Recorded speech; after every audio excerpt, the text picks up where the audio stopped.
Welcome to The Explainer, where we break down big ideas. Today, we're digging into a really radical take on memory.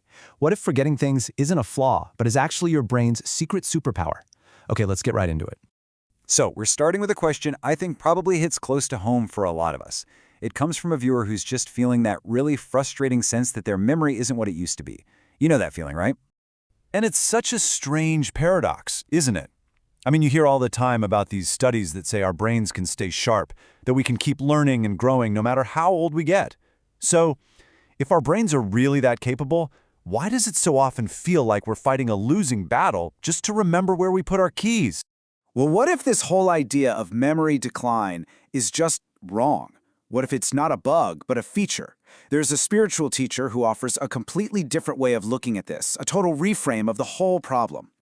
So, according to this philosophy, nature has intentionally reduced the memory capacity of 99% of people. I mean, think about that, 99%. The big question that just jumps out is, why? Why on earth would nature do that? Why would forgetting be the default setting for pretty much everyone? And the answer is pretty wild. The idea is that this isn't some kind of punishment. It's actually an evolutionary upgrade. It's a natural law designed to clear out all the mental junk, all those useless thoughts, to free up our mental bandwidth for something way more important. Okay, so if we're not supposed to be stuffing our heads with every little fact, what's the alternative? The answer, in this philosophy, lies in two tools we've been given for this new age, one that's in your pocket and one that's deep inside you. Here's a great way to think about it. Your brain is a super powerful CPU. It's a processor, not a hard drive. If you try to make it store every single piece of data you come across, it just gets overloaded. It can cause what the teacher calls sparks. You know, that feeling of mental burnout and exhaustion. And this slide lays out the new system perfectly.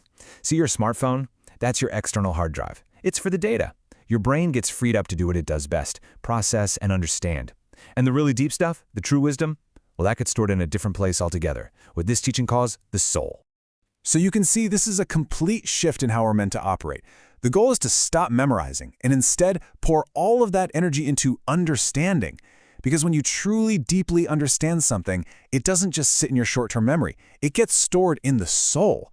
And that is how you start to build what's called inner power. But how do you actually build this inner power? I mean, what's it made of?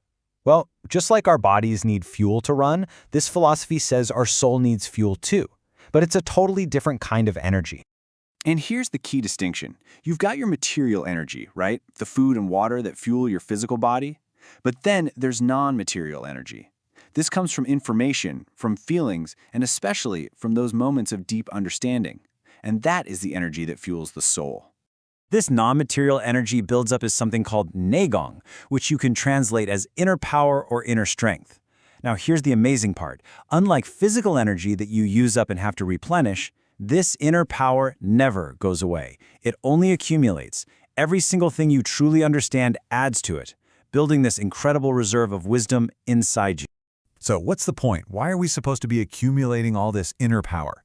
Well, the end goal here is huge. It's incredibly ambitious, and it goes way beyond just making your own life better. Remember how we started? This whole process of forgetting the useless details, of clearing out the mental clutter, it's all designed to get you to a state of real mental clarity. Because it's only from that quiet, uncluttered space that true wisdom can actually bubble up to the surface. Now, this is where the source material gets very specific about who this inner power is for. It states that it's meant to be cultivated by the descendants of heaven, and it identifies this group as Koreans. The idea is that they are destined to become the future leaders of humanity, the people who have to think the big thoughts and use that wisdom to guide everyone else. So, what's the practical takeaway for you right now? It's actually pretty simple. Stop trying so hard to remember the past. Let it go. Instead, focus all of your energy, all of your effort on deeply understanding what's happening around you today. That's it. That focus is the key to everything. And here's the real promise of this whole philosophy. If you've truly understood something, if that wisdom is stored in your soul, you never have to worry about trying to recall it. It will just emerge. The right insight will surface automatically at the exact moment you need it, almost like searching a perfect internal Google. Which really leaves us with this final, fascinating question to think about. Are we supposed to be treating our minds like a library, trying to cram it full of as many facts as possible? Or should we be treating it more like a lens that needs to be constantly polished so that we can see the world and our place in it with absolute clarity?